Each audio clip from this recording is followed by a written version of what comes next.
Hi, I'm the 3-Minute Sociologist again, and today I'd like to look at social change. Now, it turns out that sociologists spend a lot of time looking at change. So what are they talking about? We're going to look at briefly at 5 things in 3 minutes, and that's a lot of stuff in a short period of time. First, we're going to look at what is change, and then we're going to look at 4 ways to look at social change. First of all, let's think about what is change. What happens when something changes? First of all, it's very simple. Something's different between 2 points in time, hence the tie to futures thinking. First of all, what's happening at time 1, and then compared to time 2, compared to time 3. That difference between time 1 and time 2, and time 2 and time 3 is kind of what they call in math a delta, or a difference. There are a lot of different measures of this, but let's look at 3. We can look at direct measures of change. For example, if you looked at the US Census between 1980 and the present, you could look at the average or median family size in the census. The difference in that size would give us a relative change, the delta. A second way of measuring it would be looking at people's perceptions of change. If you look at the General Social Survey online, the GSS, you'll be able to determine that people change their perceptions of things over time. So how do their attitudes and opinions change? That's a measure of change too.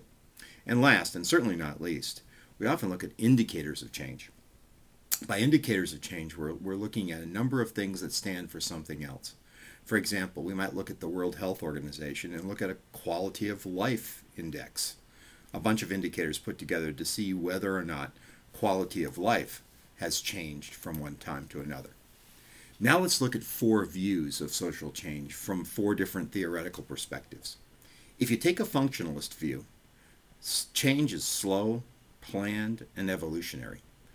Gaps between what a system can do and what is needed produces a tension that needs to produce change.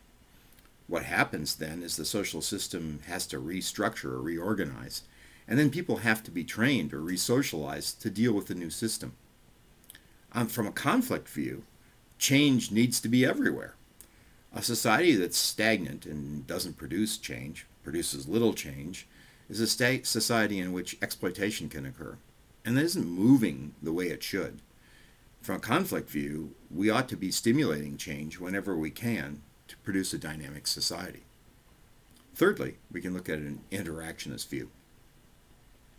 What's the nature of change? Well, if you're an interactionist, what you'd argue is that if you take a situation, you've got to redefine it. If you redefine it, then change has occurred. And then we've got to re-socialize people on that. And hence, that new idea or that new conceptualization of something, say the American family, for example, becomes part of the culture. And then fourth, if you take a chaos theory approach, and this one's a pretty complicated one and probably will need more time, what we need to look at is, due to very small changes in a very complex system, small changes may produce major differences in a social system over time. Well, that's it for today. Hope you've enjoyed this overview of change. Take care.